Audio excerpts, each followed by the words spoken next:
तो शुरू करें। बहुत सी महिलाएं कंफ्यूज होती हैं पीरियड्स, फर्टिलिटी, प्रेगनेंसी को लेकर, और गूगल उन सबके सही जवाब दे भी पाता है, कुछ जवाब नहीं भी दे पाता है। बहुत सारे डाउट्स उनके रह जाते हैं, और उन सारे डाउट्स को क्लियर करने के लिए आज हमारे बीच में मौजूद हैं doctor Babita Ramani ji, MD, ONG, FICOG, director A square hospital Jharsuguda, जिन्होंने फर्टिलिटी के साथ में वुमेन्स हेल्थ में हजारों कपल्स को होप दिया है। तो welcome to TRP doctor Babita Ramani ji. नमस्ते। कैसे हैं आप? हाँ, ठीक हूँ। अपने बारे में बताइए, यही फील्ड क्यों चुना आपने? मैं जब छोटी थी तब मुझे बहुत इच्छा था कि मैं डॉक्टर बनूं, और डॉक्टर के आगे मुझे सिर्फ और सिर्फ गायनेक ही दिख रहा था, मतलब एक लेडी डॉक्टर जो मैंने एक वुमेन एम्पावरमेंट के लिए काम कर रही है, वुमेन्स का हेल्थ टेक केयर कर रही है। इसके अलावा मुझे कुछ नहीं पता था। मेरा ये सपना, मेरा पैशन, मेरा सब कुछ यही था। और मुझे जब ये पता चला कि MBBS करने के बाद गायनेक करना पड़ता है तो मुझे थोड़ा सा झटका लगा। फिर मैंने फिर भी MBBS क्लियर करके फिर मैं गायनेक में गई। मेरा ये पूरा सपना ही था। आपके नाम से ज़्यादा आपका डिग्री है। आपका एज कितना हो रहा है? डिस्क्लोज करना जरूरी है। नहीं, क्योंकि हम आपकी डिग्री से अभी जैसे मैं पढ़ रहा था तो मुझे ऐसा लगा कि बोलने का मतलब आपसे नाम से ज़्यादा आपका डिग्री बड़ा लग रहा है। तो इतने सारे क्वालिफिकेशंस कैसे? मैं थोड़ी टाइप A पर्सनालिटी की हूँ, और मुझे हमेशा अपडेटेड रहना बहुत पसंद है, और मैं हमेशा कुछ ना कुछ करना चाहती हूँ। जैसे कि मैं अगर कभी फ्री बैठ जाऊँ तो मैं फ्री नहीं रहती। मैं अगर छुट्टी भी लूँ तो मुझे कुछ पढ़ाई करना है, कुछ कोर्स करना है। अभी भी मैं साइमल्टेनियसली 2 कोर्सेज कर रही हूँ, और मैं बहुत सारे कॉम्पिटिटिव एग्ज़ाम्स भी देती हूँ। और एक मेरा बहुत बड़ा सपना भी है जो मैं अभी किसी को नहीं बताऊँगी, वो भी मेरा चल रहा है। और इसी तरह मुझे अच्छा लगता है ऐसे एग्ज़ाम। आपने कुछ थीसिस भी लिखे हैं नेशनल लेवल पे, हमने सुना है। हाँ, मेरा इंटरनेशनल लेवल पे भी है पेपर्स, जो मैंने खुद अपना रिसर्च किया था, और उस रिसर्च को मैंने पब्लिश भी किया। उस पे मुझे अवार्ड्स भी मिले हैं जो मैंने उसको जब प्रेजेंट किया था तो। और मुझे नेशनल लेवल पे भी अवार्ड मिले हैं, जो हमारा जो नेशनल AICOG कॉन्फ्रेंस होता है उसमें। तो सब अच्छा लगता है करने में। तो आप अपने आप को इतना ज़्यादा एंगेज कैसे रख जाते हैं? क्योंकि आप एक घर में फैमिली भी देखते हैं, फिर उसके बाद आप कई सारे डेली सैकड़ों पेशेंट से आप डील करते हैं, टाइम कैसे निकल पाते हैं? यही है कि बस फ्री बैठना अच्छा नहीं लगता, कुछ ना कुछ करते रहना चाहिए। चलिए ठीक है। तो जैसे कि आपने सुना, अभी हम इनसे हमारे जो भी सवाल हैं वो एक एक करके हम इनसे पूछना स्टार्ट करेंगे। तो बबीता जी, हमारा सबसे पहला ये सवाल है कि फर्टिलिटी क्या है? अगर सिंपल टर्म्स में अगर लोगों को अगर बताना चाहें, क्या बोलेंगे? फर्टिलिटी ये एक कपल का कैपेबिलिटी है टू कंसीव। जो प्रेगनेंसी होने का जो कैपेबिलिटी है उसे फर्टिलिटी हम कहते हैं। इसमें आपका उसका जो रेट ऑफ फर्टिलिटी रेट आता है कि आप एक साल में कितने प्रेगनेंसी होने का रेट है, वो भी हम लोग कैलकुलेट करते हैं। तो फर्टिलिटी में आपका मेल फर्टिलिटी और फीमेल फर्टिलिटी दोनों आता है, कि दोनों का ही कितना कैपेबिलिटी है कि वो कंसीव हो सकते हैं। तो आजकल के ऐसे यंग जनरेशन के अंदर में कौन से ऐसे कॉमन मिस्टेक्स हो रहे हैं जिनसे इनफर्टिलिटी बढ़ रहा है? तो इससे पहले मैं ये बता देना चाहती हूँ कि इनफर्टिलिटी हम कब बोलेंगे। आजकल देखिए सब फर्टिलिटी का टर्म्स आ चुका है। अब इनफर्टिलिटी बहुत ही रेयरली यूज़ होता है, क्योंकि 99.9% कपल्स कंसीव कर सकते हैं थ्रू असिस्टेड रिप्रोडक्टिव टेक्नोलॉजी। अपने से भी जो नेचुरली नहीं कर सके, ART के थ्रू वो कर सकते हैं। तो सब फर्टिलिटी, जब कोई कपल 1 साल तक ट्राई कर रहे हैं प्रेगनेंसी के लिए और साथ रहते हैं, फिर भी वो नहीं कंसीव हो पाते हैं, तब उनको हम इनफर्टिलिटी ग्रुप में डालते हैं कि उनका इवैल्यूएशन होना चाहिए कि क्यों कंसीव नहीं हो रहे हैं। उसके बाद हम उनको बताते हैं कि आपका कंसीव होने का चांस कितना है, किस वे में आप कंसीव हो सकते हैं। तो ये पता कैसे चलता है? सारे इवैल्यूएशंस करने पड़ते हैं, मेल इनफर्टिलिटी का मतलब मेल पार्टनर का और फीमेल पार्टनर का, कि कहाँ पे है प्रॉब्लम। नहीं, हमें कैसे पता चलेगा? 1 साल तक ट्राई अगर 1 साल ट्राई कर रहे हैं, अगर कंसीव नहीं होता है तो वो आपको डॉक्टर से कंसल्ट करना ही पड़ेगा। हाँ, मिलना है कि कुछ तो प्रॉब्लम हो रहा है। ये तब जब एक लड़की की उम्र 35 से कम है। अगर 35 से ज़्यादा है तो 6 महीने में ही डॉक्टर के पास जाना है। अच्छा। और अगर 40 के बाद कोई शादी कर रहे हैं तो उनको जैसे ही शादी फिक्स होता है डॉक्टर से जाकर कंसल्ट करना है। मतलब ये मतलब पहले के ज़माने में हम देखते थे कि 14-15 में लोग शादी कर लेते थे। आज की डेट में हम मतलब लोग जितना ज़्यादा पढ़ रहे हैं, जितना ज़्यादा एडवांस हो रहे हैं, लोग सोच रहे हैं कि 25-30 के बाद ही हम अपनी लाइफ को सेटल करेंगे, अपने पाँव पे खड़े होंगे। पेरेंट्स भी उनको बूस्ट दिए जा रहे हैं। तो मतलब 30 के केस के बाद में, आपके कहने के साथ 30 एज के बाद में इंसान को डॉक्टर से एक बार कंसल्ट करना ही चाहिए। हाँ, बहुत ज़रूरी है। हुँ। इनफर्टिलिटी का जो टाइम पीरियड है वो कम हो जाता है। अच्छा। एग रिजर्व या एएमएच क्या है? देखिए, एक एएमएच जो है वो ओवरी का रिजर्व हम कैलकुलेट करते हैं। एंटी मुलेरियन हार्मोन है इसका नाम, जिसमें हम ये देखते हैं कि जो ओवरी है उसमें कितने अंडे हैं और वो कितने एएमएच दे रही है, और वो एएमएच हमें बताता है कि कितने अंडे हैं ओवरी में। उससे हमें ये पता चलता है कि आपका जो एग है वो अच्छा क्वालिटी का बन रहा है कि नहीं, आप कंसीव होने के कैपेबिलिटी में हो कि नहीं, और आपको कितनी जल्दी एक्शन लेकर के कंसीव होना है। मतलब ऐसा नहीं है कि जैसे 23 में भी एएमएच लो हो सकता है और 43 में भी नॉर्मल रह सकता है। वो डिपेंड्स कि आपका ओवरी कैसा रिस्पॉन्स करता है। तो अर्ली एज में इसको स्टोरेज करके रखना चाहिए कहीं पे? किसको? एग्स को? जी। देखिए, एग फ्रीजिंग जो होता है ना उसका इंडिकेशंस है।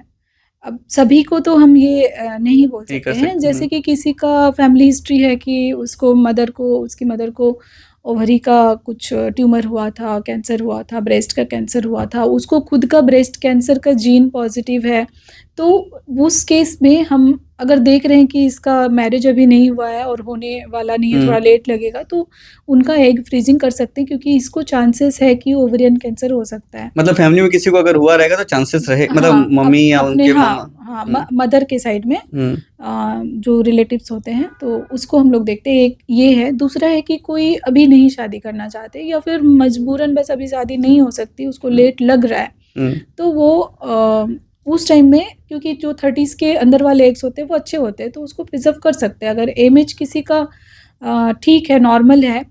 और एक होता है कि एएमएच हाई होना, अगर ज़्यादा एएमएच है तो वो वेट कर सकते हैं, अगर उनका फैमिली हिस्ट्री अच्छा है तो वेट कर सकते हैं। अगर किसी का ऐसा प्रॉब्लम निकल गया है जिसमें हमको सर्जरी करके ओवरी को निकालना है, तो उसमें भी आप एग फ्रीजिंग कर सकते हैं। किसी केस में देखिए, जो आईवीएफ केस में अगर उसका एग निकल गया है, रिट्रीव कर लिए हमने उस साइड्स, लेकिन स्पर्म रेडी नहीं है, बाई चांस से स्पर्म नहीं दे पाया हस्बैंड, तो उस टाइम पे भी उसको कुछ दिनों के लिए एग फ्रीजिंग करते हैं। क्या पीरियड्स फर्टिलिटी के बारे में बताता है? पीरियड्स पूरा बताते हैं फर्टिलिटी के बारे में।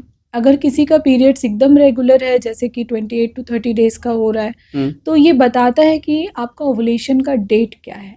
जैसे कि आपको अगर पीरियड्स 28 डेज पे हो रहा है तो आपका ओवुलेशन 14th डे पे हुआ है। आपको पीरियड्स अगर 30 डे पे हो रहा है तो ओवुलेशन 16th डे पे हुआ है। अब इसमें ये ट्रिक है कि जिस दिन आपका पीरियड हो रहा है उससे 14 डेज पहले आपका ओवुलेशन हुआ है। आपको जिस दिन पीरियड हुआ है उसके 14 डेज बाद ओवुलेशन नहीं हुआ है, जिस दिन पीरियड हुआ है उसके 14 डेज पहले ओवुलेशन हुआ है। ये आपको कैलकुलेट बता देता है। लेकिन हर केस में अगर पीरियड्स लेट हो रहा है तो कितना लेट हो रहा है, कई लोगों का ऐसा भी होता है कि 2 महीने में पीरियड्स होते हैं। हाँ, वही मैं बता रही हूँ। अगर 2-4 दिन 10 दिन लेट है, 15 दिन लेट है, लेकिन पीरियड ठीक आ रहा है, मतलब ओवुलेशन हुआ है। अगर पीरियड ठीक नहीं आ रहा है, लंबा जा रहा है, थोड़ा थोड़ा आ रहा है, और पोस्ट मेंस्ट्रुअल स्पॉटिंग है, प्री मेंस्ट्रुअल स्पॉटिंग है, तो मतलब आपका ओवुलेशन नहीं हुआ है और आपको डॉक्टर से मिलना है। वहाँ पे कुछ और प्रॉब्लम हो सकता है, ओवरी में एग्स नहीं बन रहे होंगे, ऐसे कुछ प्रॉब्लम्स आ सकते हैं। ओके। बर्थ कंट्रोल पिल्स क्या हैं? बर्थ कंट्रोल पिल्स जो है, ओसी पिल्स जो हम बोलते हैं, उसमें आपका हार्मोनल पिल्स है जिसमें एस्ट्रोजन, प्रोजेस्टेरोन ये सब रहता है। तो ये 365 दिन खा सकते हैं? नहीं, ऐसा नहीं है। ऐसा नहीं, मतलब इसका एक टाइम पीरियड एक तो होता होगा ना। बर्थ कंट्रोल पिल्स जो है ना वो कॉन्ट्रासेप्टिव, मतलब कि प्रेगनेंसी न रखने के लिए यूज होता है। तो उसका लेने का तरीका है कि आप पीरियड के डे 1 से डे 21 तक लेंगे अगर 21 डेज का पैकेट है, और 24 तक लेंगे अगर 24 डेज का पैकेज है। फिर उसको छोड़ना है, फिर वो, और नहीं वो तो पैकेट खत्म हो गया, फिर उसको छोड़ दो। उसके बाद जब पीरियड्स आएगा, वेट फॉर द पीरियड जरूर आएगा, थोड़ा भी आए लेकिन आएगा, लेकिन उसके आने के बाद फिर नया पैकेट स्टार्ट करना है। तो लोग इससे यहाँ पे मिस्टेक करते हैं कि कंटिन्यूअसली लेते हैं, यस वो नहीं लेना है। अगर कंटिन्यूअसली डॉक्टर एडवाइस कर रहा है आपको, तो ज़रूर वहाँ पे कोई और प्रॉब्लम है तो वो एडवाइस करे, आप डॉक्टर के एडवाइस से ले सकते हैं, बट अपने ये एडवाइस से कंटिन्यू नहीं। अगर जैसे कि 21 डेज में भी जैसे आप बोले ले सकते हैं, तो इससे शरीर पे कुछ नुकसान नहीं आता होगा? देखिए यही है, नुकसान आता है। पिल्स ना चॉइस किया जाता है, डिफरेंट टाइप्स के पिल्स होते हैं कि किसको किसका बॉडी स्टेटस कैसा है, किसका पीरियड्स कैसा होता है, किसका हार्मोनल लेवल का कितना प्रॉब्लम है, उसके हिसाब से उसको पिल्स देना है। हुँ, सभी पिल्स सभी को नहीं दे सकते नहीं दे हैं, सकते हैं। कुछ एकदम नॉर्मल है। किस एज तक में ये पिल्स खा सकते हैं? बस ये बहुत अच्छा क्वेश्चन है, हुँ, और ये क्वेश्चन मैं खुद ही इसका मतलब बताना चाह रही थी, इसके ऊपर एक वीडियो भी बनाना चाह रही थी। अच्छा वो आपने पूछा। हुँ, एज जो है ना बहुत इंपॉर्टेंट है पिल्स खाने के लिए, और मैं हुँ, बहुत सारी औरतों को बोल देती हूँ कि आप बहुत समय तक, आप कोई अगर डॉक्टर एडवाइस किया है कि भाई आप 3 महीने 6 महीने ले लो, लेकिन आप उसको सालों साल 10 साल 15 साल और 45-48 साल तक नहीं ले सकते हैं। आपको 35 ईयर्स तक आप ले सकते हैं अगर आपको बीपी नहीं है, आपको कोलेस्ट्रॉल नहीं है, आपको डायबिटीज़ नहीं है, आपको प्रीवियस फैमिली हिस्ट्री का ये सब चीज़ नहीं है, तो आप 35 तक ले सकते हैं। उसके बाद डॉक्टर से आपको मिलना है। हर साल पिल्स लेते वक्त आपको डॉक्टर से मिलकर ये सब चीज़ें चेक करवानी है कि कहीं ये आ तो नहीं गया, क्योंकि हार्मोनल पिल्स जो होते हैं ये सब चीज़ें करवाती है। और अगर आपके पास में ये सब पहले से है या फिर फैमिली हिस्ट्री है तो आपको ये बढ़ जाएगा, फिर दूसरे प्रॉब्लम्स आ जाएंगे। तो 35 आपका सेफ है, और उसके बाद अगर कोई एडवाइस कर रहा है तो डॉक्टर एडवाइस करेगा। और उसके पहले भी अगर कोई 25 में एडवाइस किया और आप 35 तक ले रहे हैं तो गलत है, आपको बीच बीच में डॉक्टर से मिलना है। बहुत से कपल्स ऐसे होते हैं जो कि प्रेगनेंसी कंसीव करना ही नहीं चाहते। तो क्या उनके जो फीमेल्स होते हैं उनके बॉडी पे कुछ उसका नुकसान पड़ता है?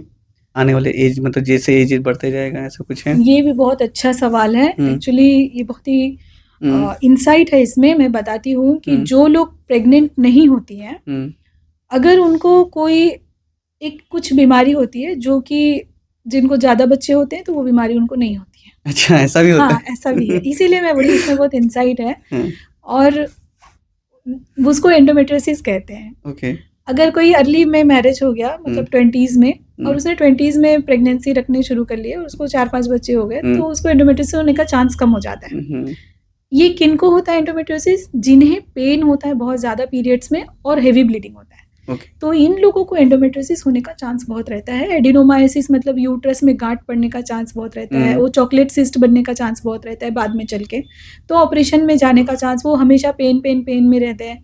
तो इन लोगों को एक्चुअली, जिनको भी हैवी फ्लो हो रहा है या फिर पीरियड्स में पेन हो रहा है, उनको रेगुलर ट्रीटमेंट में रहना चाहिए, हुँ, या फिर अगर शादी हो रही है तो जल्दी बच्चे कर लेने चाहिए। और जिनका इरेगुलर पीरियड्स है उनको भी जल्दी बच्चे कर लेने चाहिए, क्योंकि इरेगुलर पीरियड डजंट मीन कि आप इनफर्टाइल हो, ओके, आप सब फर्टाइल हो। हुँ, आप अगर 1 साल ट्राई करोगे, आपको 80% चांस है कि हो जाओगे हो प्रेग्नेंट। सकता है।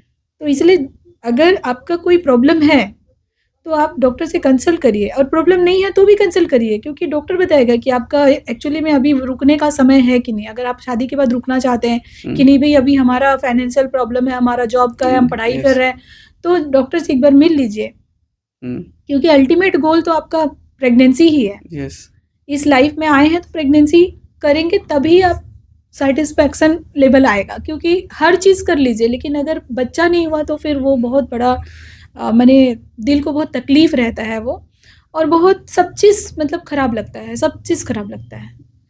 इंडिया में 80% से ज़्यादा एसटीआई, यूटीआई के शिकार होते हैं। और कई लोग ऐसे होते हैं जो लोग डर के मारे डॉक्टर के पास जा नहीं पाते हैं, कोई लोग शर्म के मारे जा नहीं पाते हैं। हाँ, ये भी देखिए, एसटीआई और यूटीआई जो है मैं बताती हूँ, यूरिनरी ट्रैक इन्फेक्शन और हुँ, सेक्सुअली ट्रांसमिटेड डिजीज़। हुँ, तो जो यूरिनरी ट्रैक इन्फेक्शन है वो औरतों को, लड़कियों को, गर्ल्स को ज़्यादा होता है, क्योंकि उनका यूरिनरी जो लेंथ है, यूरेथ्रा का जो लेंथ है वो कम होता है। हुँ, तो वो माने स्कूल गोइंग गर्ल्स को भी हो सकता है, छोटी बच्चियों को भी हो सकता है। तो जब भी यूरिन इन्फेक्शन का सिम्टम्स दिखे, जैसे कि आपको यूरिन के बाद में लास्ट में पेन हो रहा है, या फिर नीचे पेट में मीठा दर्द रह रहा है, या हुँ, यूरिन में जलन हो रहा है, बार बार यूरिन जाना, या फिर यूरिन आपका अटक जा रहा है, तो आप डॉक्टर से मिलिए, ये यूरिन इन्फेक्शन है। इसमें आपको कोई शर्म की ज़रूरत नहीं है, आपको मेडिसिन खानी है, ठीक हो जाएगा। अगर ये कभी भी हो सकता है और मैरिज के बाद अगर थोड़ा ज़्यादा होता है। इसमें अगर मान लीजिए कि कोई लोग शर्म के मारे जा नहीं पा रहे बता हैं, रही हूँ। तो कुछ समय के बाद में क्या इसे डेथ के चांसेस कुछ हो सकते हैं? नहीं, मैं बता रही हूँ। जी। तो जैसे कि मैरिज होता है तो न्यूली कपल्स में हुँ, ये थोड़ा ज़्यादा होता है।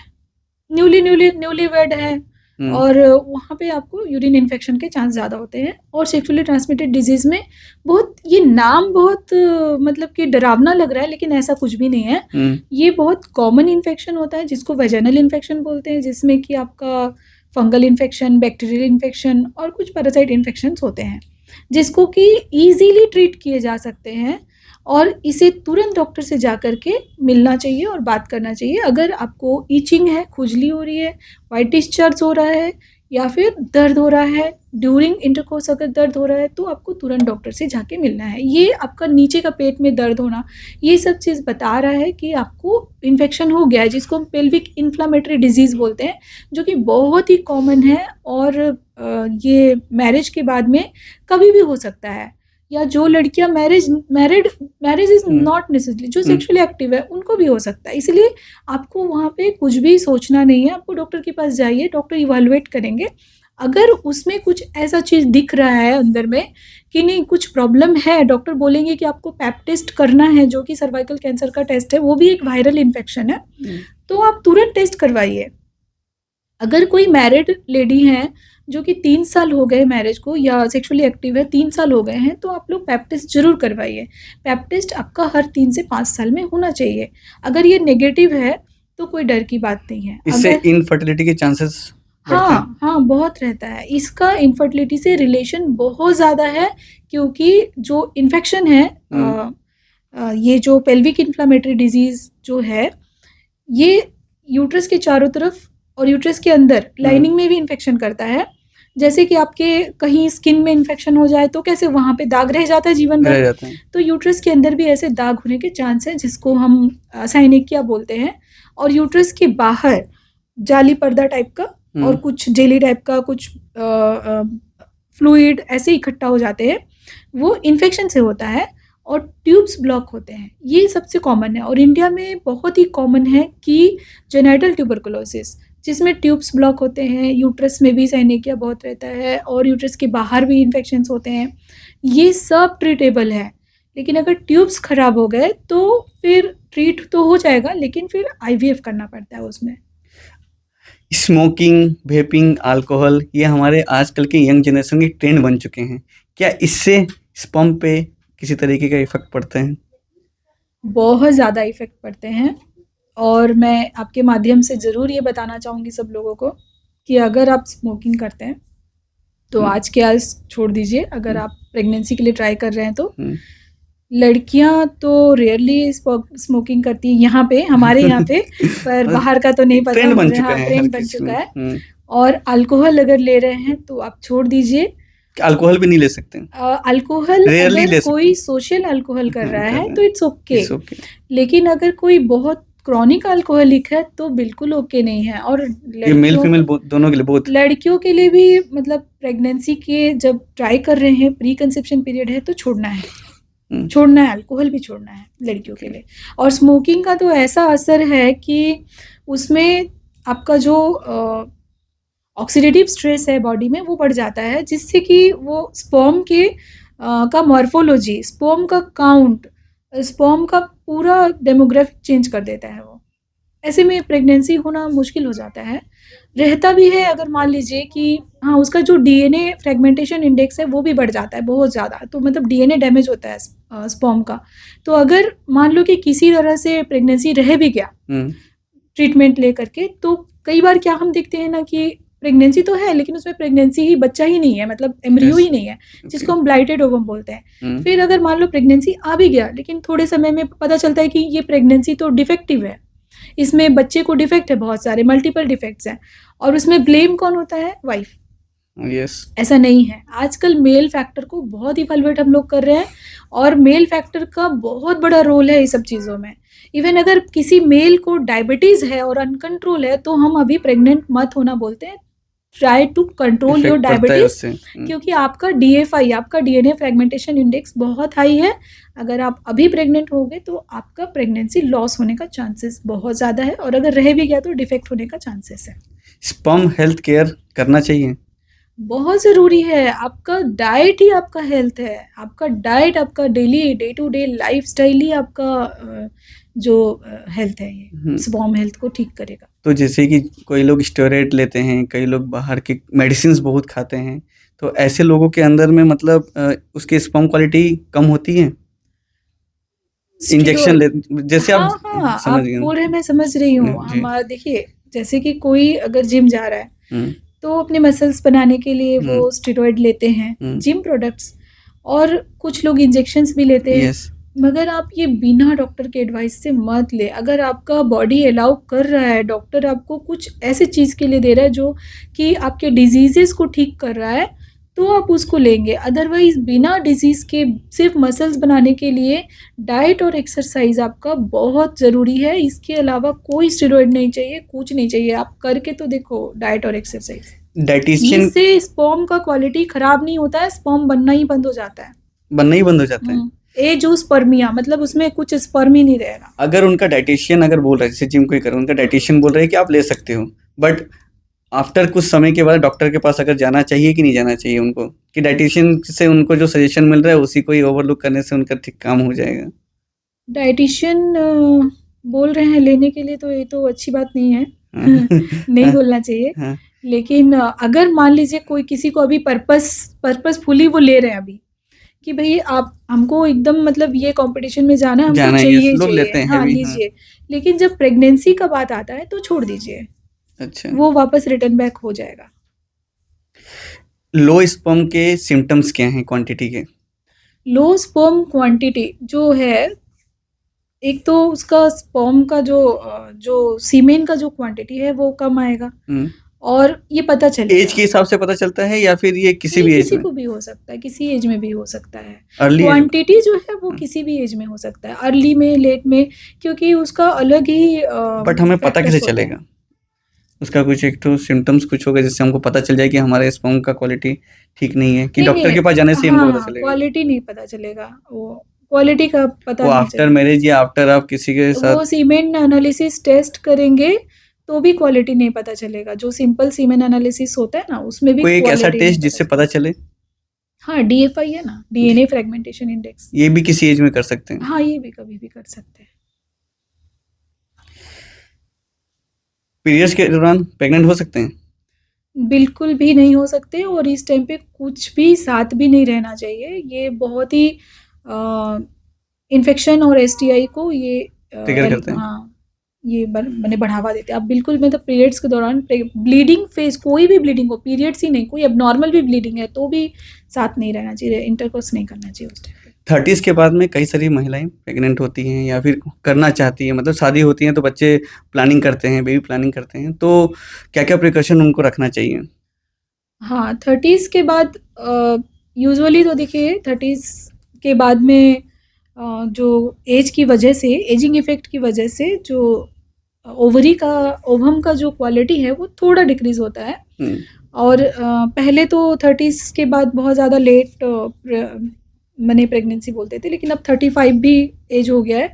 तो जब कोई भी लेडी है, कोई भी लड़कियां हैं जो 30s के बाद प्रेगनेंसी चाहते हैं, तो आपको प्री कंसेप्शन काउंसलिंग में जाना चाहिए, डॉक्टर से मिलना चाहिए। और प्री कंसेप्शन काउंसलिंग जो है वो दोनों कपल्स का होना चाहिए, दोनों हस्बैंड वाइफ का होना चाहिए। और इसमें आपका कुछ टेस्ट होता है और एक अल्ट्रासाउंड होता है साथ में। एक अल्ट्रासाउंड में आपका ये जो ओवरी में कितने एग्स है वो काउंट होता है, प्लस आपका कुछ और डिजीज़ है क्या, जैसे थायराइड है, सिकलिंग है, थैलेसीमिया है, ये सब चीज़ें हम इवैल्यूएट करते हैं। और फैमिली हिस्ट्री फिर हम लोग पूछते हैं इसमें कुछ प्रॉब्लम है क्या, जान करके दोनों हस्बैंड वाइफ का टोटल इवैल्यूएशन होने के बाद अगर कुछ प्रॉब्लम नहीं निकलता है तो भी फॉलिक एसिड का टैबलेट खाना है कम से कम 1 महीना, तो प्रेगनेंसी रखना है। इससे क्या होगा कि जो बच्चा आने वाला है उसमें डिफेक्ट्स कम होंगे, क्योंकि क्वालिटी ऑफ एग अच्छा हो जाएगा।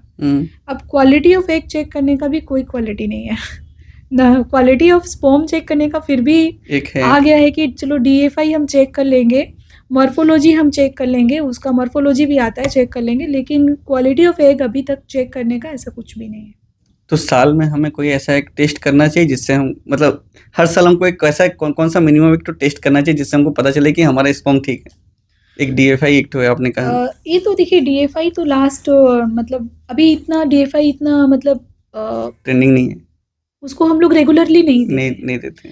लेकिन अगर किसी का हिस्ट्री है कि वो स्मोकिंग कर रहे हैं, उसको डायबिटीज़ है, उसको विभिन्न प्रकार के मेडिकल डिसऑर्डर्स हैं, या उसको बहुत पास्ट हिस्ट्री उसका इन्फेक्शन हुआ था प्राइवेट पार्ट में, ये सब प्राइवेट पार्ट इन्फेक्शन मेल को भी होता है और उसमें भी बहुत प्रॉब्लम होता है। उससे आपका अगर वो जो ट्रैक है वो अगर ब्लॉक हो गया तो स्पर्म ही नहीं आएगा। तो इन्फेक्शन से पूरा एजोस्पर्मिया भी हो सकता है। तो ये सब चीज़ें अगर हमको पता चल जाती है पहले से, तो हम लोग उसके हिसाब से उनको टेस्ट के लिए बोलते हैं कि क्या टेस्ट करना है इनको। तो सबसे पहले तो सीमेन एनालिसिस करना होता है, उससे पहले फिजिकल एग्जामिनेशन। अगर कोई इनफर्टाइल है या फिर सब फर्टिलिटी में आ रहा है या वो कंसीव करने की कोशिश कर रहे हैं लेकिन नहीं हो पा रहा है, तो उनका फिजिकल एग्जामिनेशन होता है। अगर फिजिकल एग्जामिनेशन में कुछ नहीं निकलता है तो स्पर्म टेस्ट करते हैं। स्पर्म टेस्ट में अगर सब ठीक है तो फिर कोई टेस्ट नहीं करते हैं। कई लोग ऐसे होते हैं जिन लोग प्रेगनेंसी कंसीव करना चाहते हैं, जो लोग नहीं कर पाते हैं, उन लोग डॉक्टर के पास जाने के बजाय घर में घरेलू नुस्खे बहुत सारे करते हैं। घरेलू हम ये उपाय कर लेंगे तो हमारा ये ठीक हो जाएगा, ये कर लेंगे। और पेरेंट्स लोग भी जो रहते हैं उनके बुजुर्ग लोग, उन लोग भी सजेशन देते हैं। तो वो करना चाहिए कि आज के समय पे वो सब चीज़ ऐसे ही है, मतलब ऐसे ही कर रहे हैं उन लोग? मुझे तो बहुत ज़्यादा घरेलू नुस्खों के बारे में नहीं पता कि क्या करते हैं, पर थोड़ा बहुत करते हैं। मुझे पता नहीं है, इस बारे में आइडिया नहीं है कि क्या करते हैं और ये करना सही है या नहीं। अच्छा। आप अगर कुछ एग्जांपल्स देंगे तो मैं बता सकती हूँ। नहीं, मुझे भी नहीं पता इसका। लेकिन बहुत जो लोग बुजुर्ग लोग रहते हैं उन लोग बोलते हैं ना, बेटा क्या डॉक्टर के पास जाना है, सब कुछ ऐसे घर में ही तुम्हारा ये कर लो। बहुत सी चीजें ऐसी तो होती हैं। ये ना साल भर तो ये लोग सब चीज ट्राई कर लेते हैं। अब नहीं हुआ तो डॉक्टर के पास तो आना ही नहीं, कुछ लोग बाबा के पास भी जाते हैं। जाके बाबा के पास में कि तुम ये जड़ी बूटी खा लो, तुम्हारा बच्चा हो जाएगा। अब वो जड़ी बूटी क्या है वो भी मुझे नहीं पता। लेकिन हाँ, आयुर्वेद में थोड़ा ट्रीटमेंट है इसका, मैं भी ये मानती हूँ। लेकिन जड़ी बूटी का तो वो जो बाबा लोग के पास का वो मुझे नहीं पता वो लोग क्या ट्रीटमेंट। कुछ लोग होम्योपैथिक में भी जाते हैं, आयुर्वेदिक में भी जाते हैं, और फिर उनका भी पब्लिकेशन है, वो लोग भी बताते हैं कि वो लोग भी ट्रीटमेंट करते हैं। डिपेंड्स उनकी क्या प्रॉब्लम है, क्या डिजीज़ है, वेदर इट इज़ सर्जिकल या फिर मेडिकल, जैसे कि उनको क्या ट्रीटमेंट चाहिए। अगर वो समझ पा रहे हैं, वो डॉक्टर जो आयुर्वेद वाले हैं या होम्योपैथी वाले हैं, तो वो उस तरह का अगर ट्रीटमेंट दे रहे हैं, डिपेंड्स कि उनका किस तरह का स्टडीज है और वो कैसे अर्ली स्टेज में अगर है तो कर सकते हैं, कोई ऐसा इशू भी नहीं है। हाँ, ज़्यादा अगर मान लीजिए कुछ अगर ज़्यादा हार्मफुल अगर कुछ अगर हो रहा है तो जरूरी। हाँ, इसीलिए इवैल्यूएशन जरूरी है। पहले आप इवैल्यूएशन करा लीजिए, क्योंकि वो डॉक्टर भी आपको टेस्ट ही लिखेंगे। क्योंकि वो भी डॉक्टर है, वो टेस्ट लिखेंगे। अगर टेस्ट में कुछ नहीं आता है तो आपको फिर वो उसके हिसाब से, उनका जो स्टडीज़ है उसके हिसाब से वो आपको ट्रीटमेंट देंगे। हमारा जो है हम अपने हिसाब से देंगे, लेकिन मुझे उसके बारे में मैं नहीं बता सकती कुछ भी। IVF क्या है? IVF जो है वो आपका इन विट्रो फर्टिलाइजेशन है, इसका फुल फॉर्म। इसमें क्या होता है ना कि जैसे अगर कोई कपल है जिनका यूट्रस के अंदर में अगर हम डायरेक्टली फर्टिलाइजेशन नहीं हो सकता है ट्यूब्स में, और यूट्रस में प्रेगनेंसी नहीं रुक सकता है, तो हम उसको लैब में करते हैं। ठीक है, अगर किसी लेडी का ट्यूब खराब है, अपना ट्यूब जो नेचुरली गॉड गिफ्टेड है, तो उसको टेस्ट ट्यूब में करते हैं, तो वो टेस्ट ट्यूब बेबी हुआ। और नेचुरली जो होता है वो नेचुरल हुआ। तो इसको टेस्ट ट्यूब बेबी पहले बोलते थे, अब IVF बोलते हैं, क्योंकि अब सिर्फ टेस्ट ट्यूब बेबी नहीं, सिर्फ ट्यूब की वजह से टेस्ट ट्यूब बेबी नहीं होता है, और भी बहुत सारे कारण हैं जिसकी वजह से भी हमको IVF करने पड़ते हैं। तो ये नेचुरल प्रेगनेंसी और IVF में क्या डिफरेंसेस है? नेचुरल प्रेगनेंसी तो बहुत ज़्यादा डिफरेंस है इसमें। जैसे कि नेचुरल है तो ऑब्वियसली सब जानते हैं, नेचुरल है वो जो नेचुरल वैल्यू मिल रहा है उसको, इन्वायरमेंट मिल रहा है, वो यूट्रस में जा रहा है, ट्यूब्स में फर्टिलाइजेशन हो रहा है, स्पर्म एग भी आया ओवरी से और ट्यूब में फर्टिलाइजेशन हुआ। लेकिन जो IVF है जो वो लैब में किया जाता है, और वो टेस्ट ट्यूब और वहाँ पे मीडिया वगैरह दे करके उनको ऐसा एनवायरनमेंट दिया जाता है और उसमें किया जाता है। लेकिन प्रेगनेंसी में कोई अलग डिफरेंस नहीं आता है। आपको जो बेबी का अगर कुछ बोलेंगे कि नहीं आप आईवीएफ कर रहे हैं तो कुछ डिफेक्ट, ऐसा नहीं है कुछ भी। मतलब कुछ वो प्रॉब्लम्स होते हैं नहीं, बच्चों ऐसा के कुछ नहीं, साथ? बच्चे को कोई प्रॉब्लम नहीं होगा। लेकिन हाँ, मदर को थोड़ा ज़्यादा हम्म, ट्रीटमेंट्स और मेडिसिन्स की रिक्वायरमेंट्स होती है, क्योंकि ऑब्वियसली उसका नेचुरल हार्मोन्स नहीं है अभी, उसको अलग से देना है बाहर से। तो नेचुरल हार्मोन्स की जगह पे बाहर से एक्सोजेनस हार्मोन्स देने पड़ते हैं। तो इसकी वजह से मदर को थोड़ा सा रिस्क हो जाता है कि कुछ और प्रॉब्लम्स हो, उसके लिए भी प्रिकॉशनरी कुछ मेडिसिन देने होते हैं। तो ये सब चीज़ें देने की वजह से मदर को थोड़ा सा, मदर हाई रिस्क प्रेगनेंसी में आ जाती है। आज के समय पे हम देख रहे हैं आईवीएफ के रेट बढ़ रहे हैं। नॉर्मल प्रेगनेंसी से ज़्यादा अगर देखा जाए तो आईवीएफ लोग ज़्यादा करवा रहे हैं। पहले तो ऐसा नहीं होता था। हाँ, पहले आप देखिए तो इनफर्टाइल कपल्स भी बहुत मिल जाते थे। ओके। आजकल उतना नहीं मिलते हैं, पहले ट्रीटमेंट नहीं लेते थे, पहले अर्ली एज में मैरिज होता था, हुँ, तो बहुत लोग इनफर्टिलिटी तक जा नहीं पाते थे, उनको कम से कम एक बच्चा तो हो ही जाता था। अगर जो लोग बच गए, जिनको पूरा एब्सोल्यूट इनफर्टिलिटी का प्रॉब्लम है, हुँ, तो उनके लिए आईवीएफ नहीं था, क्योंकि आईवीएफ था ही नहीं तब। यस, अब आईवीएफ था भी तो सबके पहुँच में नहीं था, बहुत कॉस्टली भी था। यस, और अगर आईवीएफ था तो बहुत सारे जगहों पे नहीं हुँ, था, जहाँ जाना है हम वहाँ तक नहीं जा सकते थे। तो ऐसे में क्या है कि, और हाँ, जो सोशल स्टिग्मा था कि मेल फैक्टर का इवोल्यूशन होना ही नहीं है, हुँ, फीमेल को ही दोषी बना दिया यस, जाता था, हाँ, वो ही कल्प्रिट है, तो ये भी एक फैक्टर होता था। अब वो सब ठीक होने के बावजूद भी उसको नहीं कंसीव होता है, तो उसको भी लगता है कि हाँ, मेरा ही दोष होगा, क्योंकि यस, उसको वैसे ही पढ़ाया गया है, पढ़ाया गया। सिखाया गया है। तो ये सब की वजह से वो लोग ना, कहीं मान लो कि इलाज करवाने भी गए ना ट्रीटमेंट के हुँ, लिए, तो उनको सोचना पड़ता था कि हम छुप के जाएँ, दिखा के ना जाएँ कि किसका प्रॉब्लम है। यस, अगर वो हस्बैंड भी साथ देना चाह रहा है, वो हुँ, टेस्ट कराना चाह रहा है, लेकिन वो अपनी मम्मी से छुप के जाएगा, यस, तो जाते ऐसे हैं। कैसे काम चलेगा? तो इसके लिए पहले ये सब चीज़ें बहुत सारी होती थी, जिसकी वजह से वो नहीं, सामने नहीं आते थे। अभी क्या है कि ऑब्वियसली देखिए, लेट मैरिज, लड़कियों का लेट एज में मैरिज होना, हुँ, वो बहुत बड़ा फैक्टर हो गया है कि आपका एमएच लो हो जा रहा है, ओवम क्वालिटी लो हो जा रहा है, बहुत सारे प्रॉब्लम्स आ जा रहे हैं जो पहले नहीं थे। तो ये सब चीज़ें हो रही है, और प्लस बहुत सारे लोग आ रहे हैं अपने घर से निकल के, खुद माने जो मदर इन लॉ है वो लेकर आती है यस, कि नहीं देखिए, इनको 1 साल हो गया है नहीं हो रहा है बोल के, कि 6 महीना हो गया है नहीं हो रहा है। तो ये सब जो चेंजेस और अवेयरनेस है, ये सब आप जैसे मीडिया वालों लोगों की वजह से है, जिन्होंने हमेशा अवेयरनेस का प्रोग्राम किया है। आप आईवीएफ कब सजेस्ट करते हैं कि अब आपको आईवीएफ ही करवाना चाहिए? देखिए, आईवीएफ का इंडिकेशन है, हुँ, अगर कोई कपल की इवैल्यूएशन में हुँ, पूरा ट्यूबल फैक्टर आ रहा है, मतलब ट्यूब ही ब्लॉक है, ट्यूब खराब है, खोलने की कोशिश की फिर भी नहीं हुँ, खुल रहा है, या ट्यूब पूरा डैमेज है, तो वो आईवीएफ में जाएंगे डायरेक्टली। लेकिन किसी का ऐसा प्रॉब्लम है जो कि हम मेडिसिन से ठीक करने की कोशिश करते हैं, और कुछ मेडिसिन देते हैं पहले ट्रीटमेंट के लिए। अगर मेडिसिन से प्रेगनेंसी रुक जाए तो अच्छा है, नहीं तो फिर आईयूआई करेंगे, स्टेप हुँ, वाइज जाना होता है।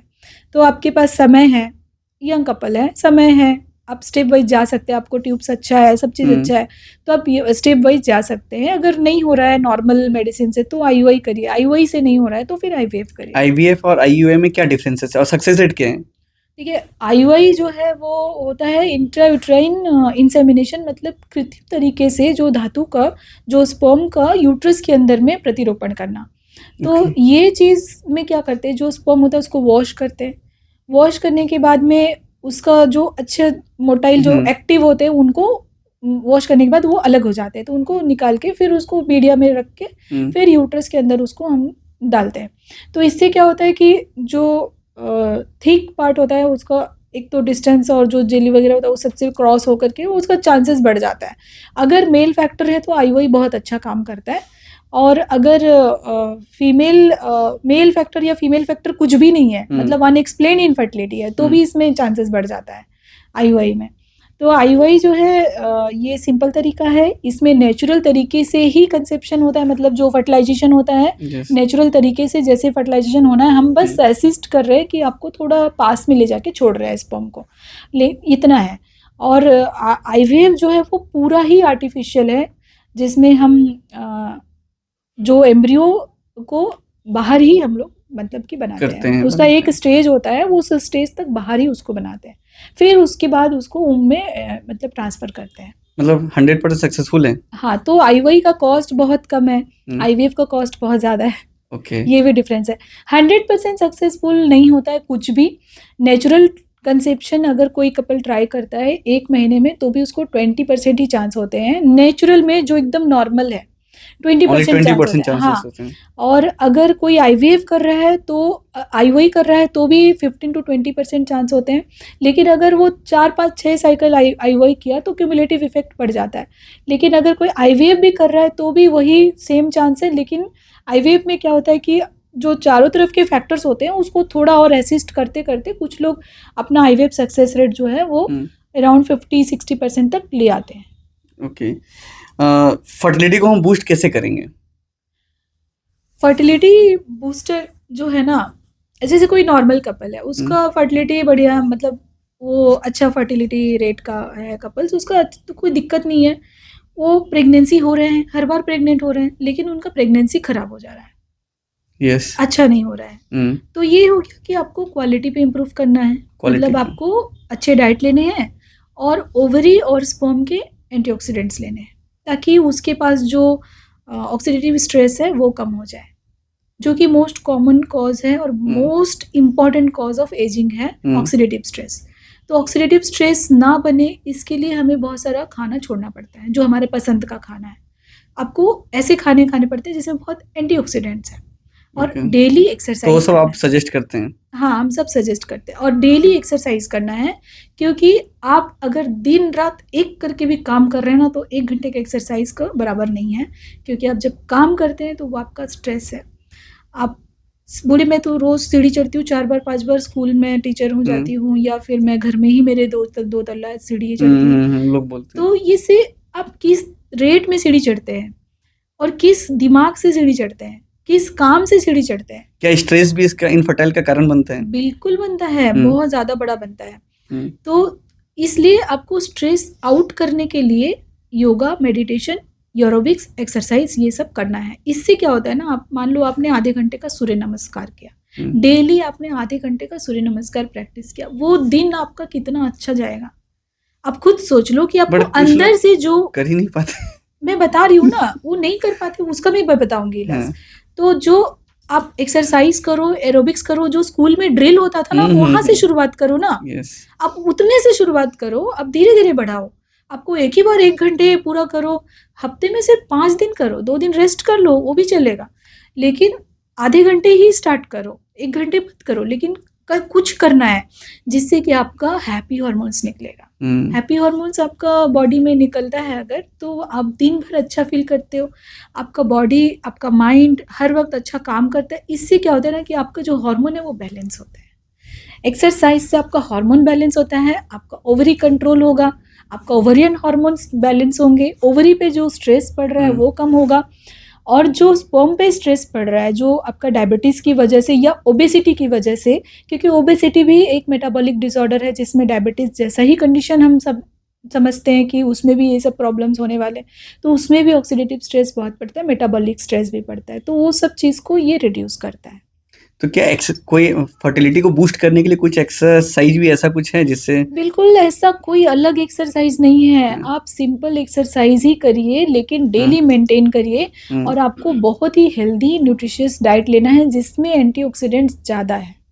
बेटर स्लीप ना करने से उससे भी इनफर्टाइल होते हैं? देखिए, जब आप नहीं सोते हैं तो आपको स्ट्रेस लगता है कि नहीं दिन भर? हाँ, लगता तो है, थकावट रहता है। Stress is related to infertility. Yes. तो अल्टीमेटली क्या होगा, आपका हार्मोन इम्बैलेंस होगा, स्ट्रेस आएगा तो इनफर्टिलिटी आएगा, क्योंकि स्ट्रेस जब हम नहीं सोते हैं तो हमारे बॉडी में बहुत सारे हार्मोन चेंजेस हो जाते हैं, अलग तरह वाले, जो ये एस्ट्रोजन प्रोजेस्टेरोन डिफरेंट, जिसमें आपका जो हमारा जो एजिंग है, एजिंग इफेक्ट बढ़ाते हैं, ठीक है। तो ओवरियन क्वालिटी भी बढ़ाएंगे, ओवरियन क्वालिटी को भी डिक्रीज करेंगे वो, और इसमें आपका अगर नहीं सोते हैं तो स्ट्रेस लेवल बढ़ता है, तो परफॉर्मेंस भी इसमें कम होता है, इसमें आपका चिड़चिड़ापन रहेगा, आपको बीपी शुगर होने के भी चांसेस हैं।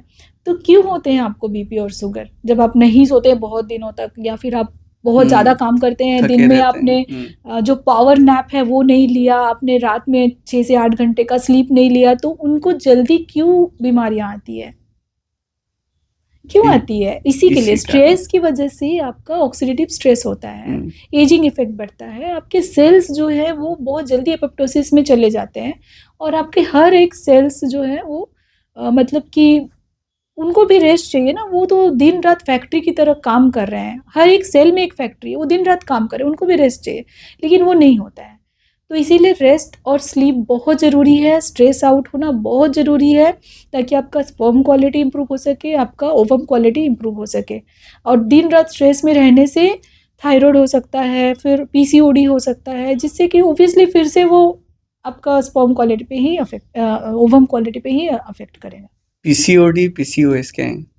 देखिए पीसीओडी जो है ना वो भरे में ओवरी का डिजीज़ है वो, जिसमें कि बहुत सारे छोटे छोटे एग्स बन के रह जाते हैं और एक एग हर महीने जो बनना चाहिए वो नहीं बनता है, तो ओवुलेशन नहीं होता है इसका मतलब। तो एनओवुलर साइकिल्स होते हैं।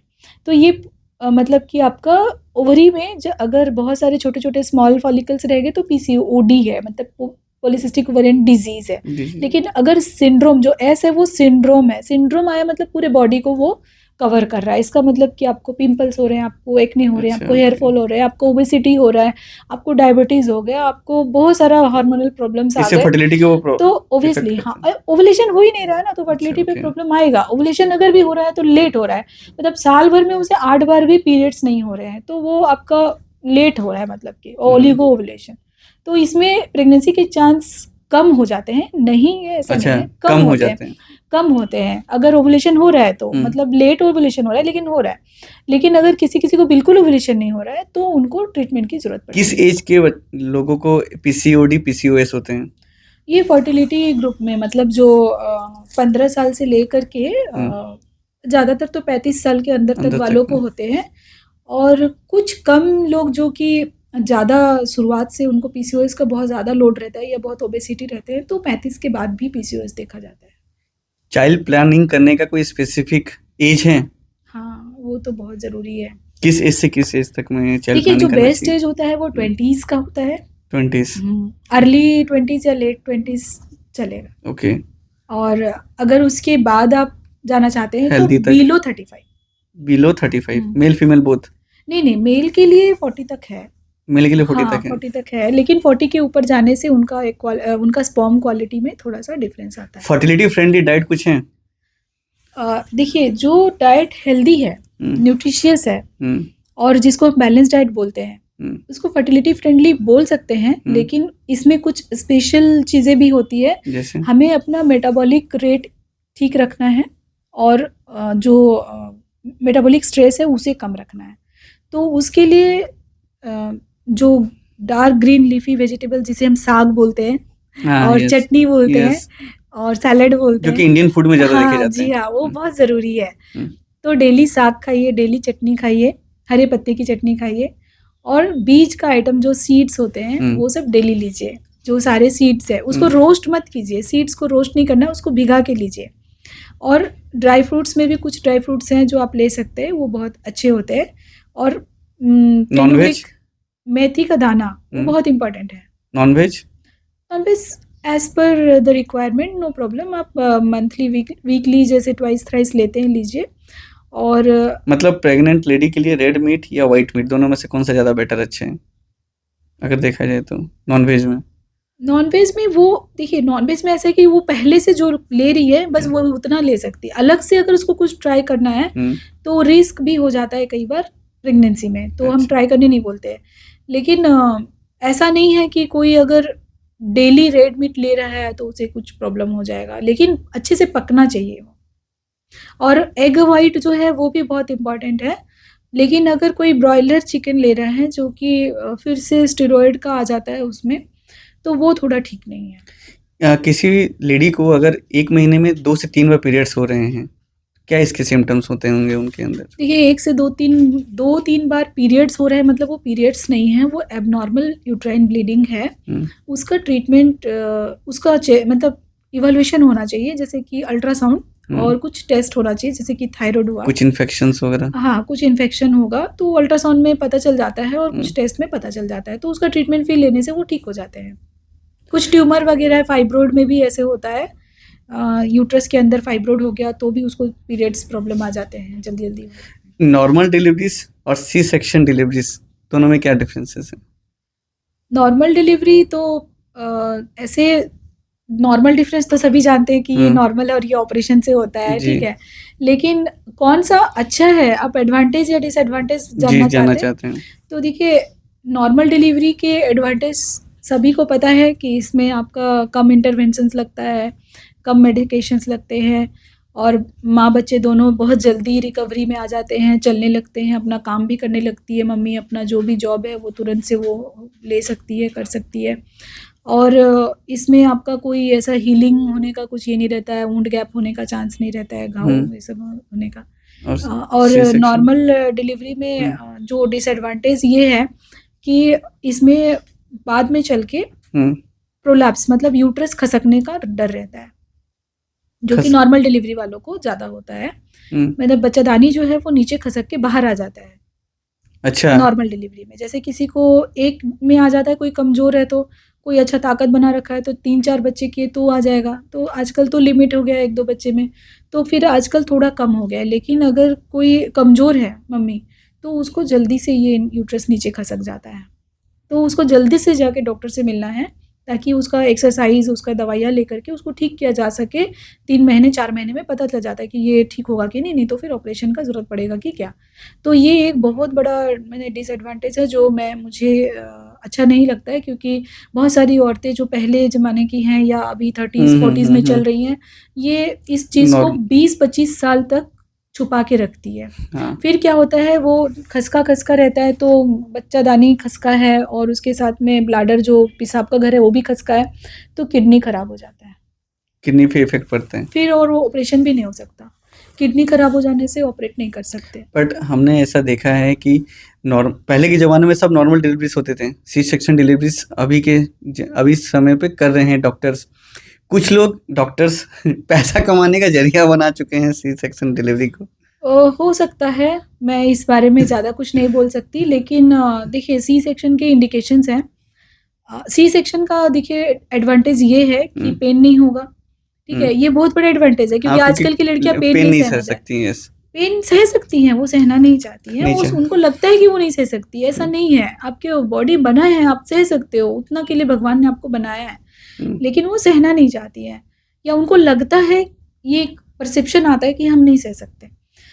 पेन नहीं होगा उसमें, और उसमें कोई भी रिस्क नहीं होगा। जो लेबर पीरियड के 24 घंटे 12 घंटे जो लेबर पीरियड में ये रिस्क रहता है कि बच्चे ने लेटरिन कर दिया, उसको फिर मैला कर दिया, जो भी है, और बच्चे को डिफेक्ट कुछ प्रॉब्लम होने का चांस है ड्यूरिंग लेबर, जो स्टिल बर्थ होते हैं वो सब चीज़ें होने का चांस नहीं होते हैं इसमें। हुँ, और सी सेक्शन हम प्रायतः प्लान्ड होते हैं।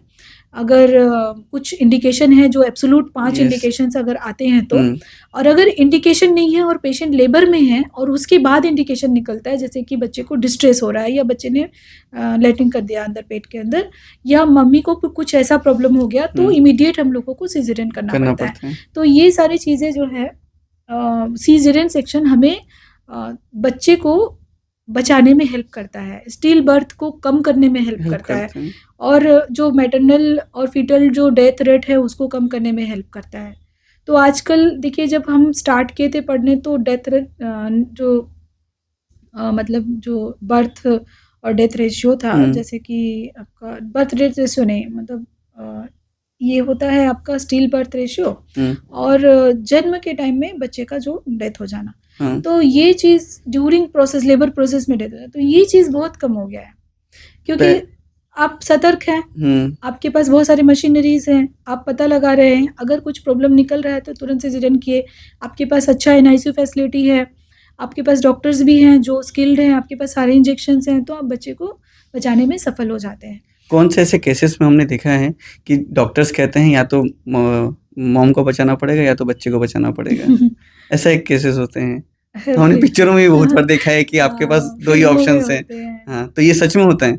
नहीं, नहीं, हमारा हर कंडीशन में मम्मी को पहले बचाना होता है। नहीं, नहीं ऐसे ऑप्शंस लेकिन डॉक्टर्स देते हैं, हमने पिक्चरों में जैसे नहीं, देखे ऐसा हैं। नहीं हो सकता है, अच्छा, ऐसा ऑप्शन हर नहीं। केसेस में मतलब पहले मम्मी को ही हाँ, बचाना है। आपको मम्मी को सेफ्टी में रखना है। अगर वो ऐसा बहुत ही रेयर कंडीशन आएगा, हुँ, मतलब कि भगवान ना करे ऐसा हो कभी, हुँ, लेकिन बहुत आपके ही रेयर। आपके जितने साल आपने प्रैक्टिस किया है उसमें ऐसा केसेस आए हैं? मैंने कभी किसी को ऐसा नहीं बोला है। नहीं नहीं बोला नहीं, ऐसे केसेस आए हुए मतलब नहीं बोला मतलब नहीं आए हैं अभी तक अच्छा, ऐसे। नहीं आए हैं। ऐसा नहीं होता है। देखो बहुत सारे प्रॉब्लम्स होते हैं जो हमें पहले से पता रहता है। ओके। ठीक है, हमें अगर हम उस पेशेंट को देख रहे हैं तो हमें पता रहना चाहिए कि उसका क्या क्या प्रॉब्लम है, और बच्चे का कंडीशन ख़राब हो रहा है तो हमको अल्ट्रासाउंड में पता चल जाता है।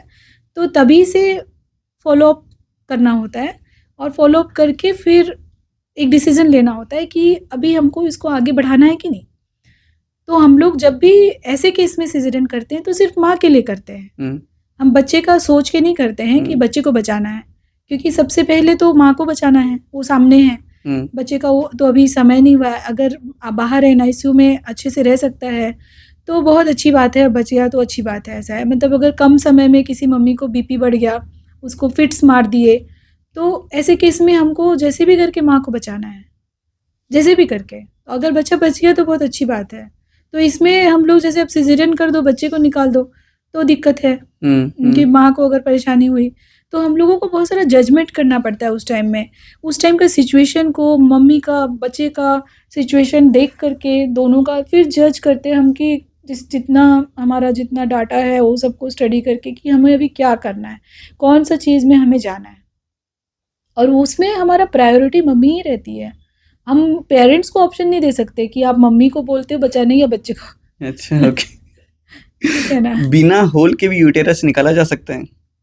हाँ हाँ हमने सुना था कि आप कर सकते हैं। हाँ हाँ हाँ, हम करते हो हैं। सकता है? हाँ, हमने 100 कितना से परसेंट ज़्यादा सक्सेस केस रेट कर रहता लिए है? हैं।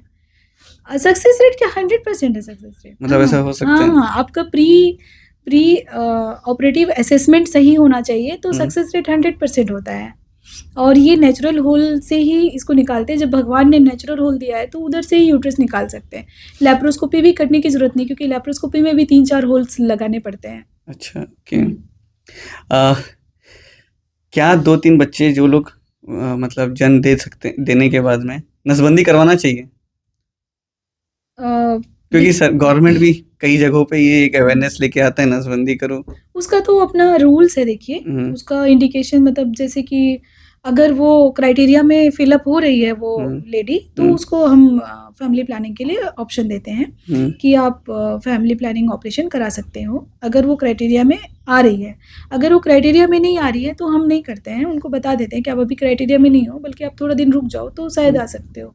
फैमिली प्लानिंग करने के बाद में तो कोई चांसेस नहीं रहता बच्चा पैदा होने का, अगर देखा जाए, पूछा जाए तो कि कुछ ऐसे साइंटिफिक हैं? नहीं, फेल्योर होते हैं। फेल्योर होता है, वो ऑपरेशन फेल्योर होता है कई जगह पे। अच्छा ओके। मतलब रेयर इंस्टेंसेस में, बिकॉज जो फैमिली प्लानिंग ऑपरेशन जिसको हम BTL बोलते हैं, उसमें भी 100% सक्सेस रेट नहीं है। जो स्टडीज है उसमें भी 99.1% रख दिए हैं। अच्छा, क्योंकि वो सबके हाथ में नहीं है। कभी वो सुपर नेचुरल पावर्स है कि पता नहीं क्या कैसे हो जाते हैं, बताओ। फर्स्ट बेबी होने के बाद में दूसरे बेबी का प्लानिंग कितना समय के बाद करना चाहिए? देखिए मिनिमम तो अगर नॉर्मल डिलीवरी हुआ है या सिजेरियन हुआ है, अगर एक माँ को सही हेल्थ लाना है तो 3 साल तक तो रुकना चाहिए। 2 साल तो आपके बेबी को फीडिंग कराओगे आप, फिर 1 साल अपना बॉडी को फिर ठीक से वापस रिपेयर करोगे, खाना पीना खा के। मिनिमम 3 इयर्स का गैप लेना चाहिए।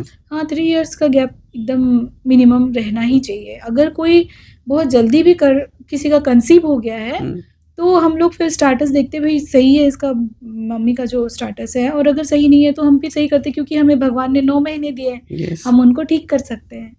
कई सारे रेयर केस में हमने देखा है कि महिलाएं ट्विंस या ट्रिपलेट बेबी भी मतलब जन्म देती हैं। कैसे होता है वो? ट्विंस तो बहुत प्रकार के होते हैं। आपने ट्विंस मतलब आपने भी ऐसे केसेस में? हमने ट्रिपलेट ट्विंस सब किया है हमने। अच्छा, हमने ट्रिपलेट भी किए हैं। ट्रिपलेट भी किया हमने। तो ट्विंस और ट्रिपलेट्स होते हैं वो बहुत प्रकार के होते हैं। जैसे कि कोई एक एम्ब्रियो है वो डिवाइड हुआ तो वो आइडेंटिकल ट्विंस बनेंगे, और अगर 2 एम्ब्रियो आ गए, 2 अलग अलग स्पर्म और 2 अलग अलग एग, तो वो नॉन आइडेंटिकल ट्विंस बनेंगे। उसमें से मान लो एक एम्ब्रियो फिर डिवाइड हो गया तो वो ट्रिपलेट बन जाएंगे। अच्छा, एक बन गया आइडेंटिकल, एक नॉन आइडेंटिकल। ऐसा क्या वो ट्विंस या ट्रिपलेट बच्चे का मतलब लाइफ स्टाइल या फिर उनका जो आगे चल के किसी तरीके का प्रॉब्लम्स कुछ हो पाते हैं उनको? नहीं, आगे चल के प्रॉब्लम ऐसा कुछ खास नहीं होगा अगर वो हेल्दी पैदा हुए हैं तो। अगर उनको कोई डिजीजेस नहीं है और वो सही टाइम पे जब जन्म लिए तो उन्होंने बहुत अच्छे से क्राई किया, रेस्पॉन्स किया, तो उनको मेंटल कुछ प्रॉब्लम नहीं होगा। यूजुअली ऐसे बच्चे प्रीटर्म जन्म लेते हैं। लेकिन इनको ड्यूरिंग प्रेगनेंसी इनको बहुत टेक केयर करना पड़ता है, क्योंकि इसमें क्या होता है, डिस्कॉर्डेंट ट्विंस, मतलब एक बच्चा कम वजन का, एक बच्चा ज़्यादा वजन का, कि वो उसका खाना भी खा ले रहा है तो उसको कम खाना जा रहा है। तो ये सब चीज़ें वो बहुत हमें विजिलेंट रहना पड़ता है कि डिस्कॉर्डेंट ट्विंस है या कुछ अलग प्रॉब्लम्स भी रहते हैं, बहुत सारे हैं हमारे ट्विंस वाले या ये मल्टीफिटल प्रेगनेंसी, तो ये हाई रिस्क में आते हैं। इसमें मम्मी को भी बीपी, शुगर सब होने का बहुत चांस रहता है। तो सब चीज़ ज़्यादा होगा क्योंकि ज़्यादा है अंदर प्लासेंटा, तो ज़्यादा हार्मोन्स आ रहे हैं, तो प्लासेंटा ही तो मेन कारण होता है सभी चीज़ का। तो आपको इसके लिए ड्यूरिंग प्रेगनेंसी ज़्यादा विजिलेंट रहने हैं कि कहीं उनको कोई प्रॉब्लम ना हो। ट्विंस में हमेशा सेम जेंडर होते हैं कि वो जेंडर? जो आइडेंटिकल ट्विंस हैं वो सेम रहेंगे, जो नॉन आइडेंटिकल ट्विंस हैं वो अलग रहेंगे। वो अलग हो सकते हैं, अलग हो सेम भी हो सकते हैं, लेकिन हो सकते हैं, अलग भी हो सकते हैं। अच्छा, ओके। कुछ रैपिड फायर राउंड हम करेंगे जिसमें कुछ सवाल रहेंगे, आपको एक बार में उसका जवाब देना है या एक वर्ड में, एक सेंटेंस में आपको खाली बोलना है। Fertile window how many days? It's from day 8 to 18, जो भी साइकिल का पीरियड हो 35 तक, और डे 12 to 16 अगर किसी का 28 days to 30 days साइकिल है तो। टाइट अंडरवियर क्या वो स्पर्म के क्वालिटी को घटाता है? मिथ और truth? It's a truth. One fertility tips for both men and women? For men, I will say that please quit smoking and take a healthy diet and don't take gym products. And for women, I will tell that please do a regular exercise and weight loss and healthy diet. And also the women should not take alcohol and smoke. One test every man and woman should take in their 20s? Men, sperm analysis, that is semen analysis, and for women it is AMH, that is centimillion ovarian reserve test. एक myth जो आप India से पूरा delete करवाना चाहते हैं? यही कि लड़कियां सिर्फ कल्पित नहीं होती है और लड़कों का भी इवैल्यूएशन होना चाहिए, and mail fertility is trending now, so first go and evaluate the male partner. और जितनी भी घर में मम्मीज़ हैं, सासू माँ हैं या आपकी खुद की माँ भी है, तो सबके लिए मैं बोलूँगी कि दोनों का इवैल्यूएशन एक साथ होना चाहिए और किसी को ब्लेम गेम ना करें। ये मैं चाहती हूँ कि इंडिया में ये चीज़ ना हो, ब्लेम गेम ना हो बस। Thank you Babita ji. जैसे कि आपने सुना बबीता जी से, जो चीज़ आपको गूगल सही तरीके से एडवाइस नहीं कर सकते हैं, सही तरीके से समझा नहीं सकते हैं, उन्होंने कितनी अच्छी तरीके से आपको समझाया और बताया, बहुत सारे डाउट्स आपके क्लियर किए, और भी बहुत सारे डाउट्स आपको होंगे, कमेंट सेक्शन में ज़रूर पूछिएगा हमसे। और किसी भी गायनिक से रिलेटेड आपको प्रॉब्लम अगर है तो आप डॉक्टर बबीता रवानी जी से मिल सकते हैं और उनके पास जा सकते हैं और सही से आपको गाइडेंस ज़रूर मिलेगा। मिलते हैं इसी तरीके से नेक्स्ट पॉडकास्ट में कुछ नए एपिसोड के साथ, कुछ नए लोगों के साथ। धन्यवाद।